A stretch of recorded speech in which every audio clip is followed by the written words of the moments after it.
I have a new column up at Bloomberg that looks at child labor in the United States.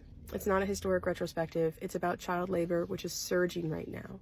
And what motivated me to write it is that every article I have read about any child labor case, the 10-year-old working for McDonald's, the 13-year-old that's cleaning slaughterhouses, everyone has said the labor market is historically tight right now. As if it is somehow the case that because we have a tight labor market, child labor is necessary or child labor is excusable. And it is absolutely not true. To start, employers who decide to hire children have a couple of defining characteristics. One, I would assume they're pretty bad at hiring and retaining adults, which means that they have some combination of wage and working conditions that make them an undesirable place of work. Two, they are willfully and consciously breaking the law in order to hire children, and which is a fairly exploitative step. So being either just kind of bad at hiring people, offering too low of wages, offering a kind of a dangerous work that's not fairly compensated, and being willing to break the law and exploit children, that has nothing to do with the labor market. That has everything to do with being a bad employer. It's a bad employer that decides it's hard to hire adults, so I'm going to hire children. And the labor market has nothing to do with it. That's just an employer being bad at their job.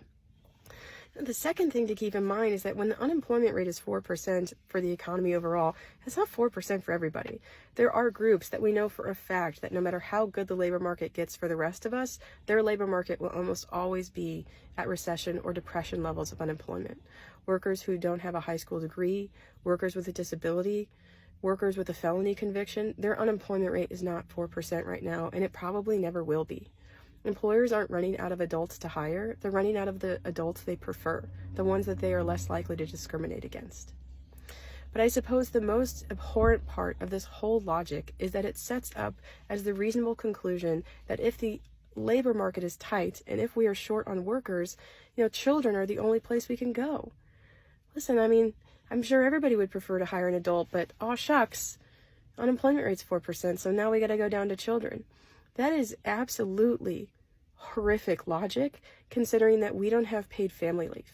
We don't have the right to work part-time. We don't have the right to flexible work arrangements. We don't have early childhood kind of investments in childcare. All four of those policies alone or in combination have been shown to increase the number of adults working in the economy, and we don't have any of them.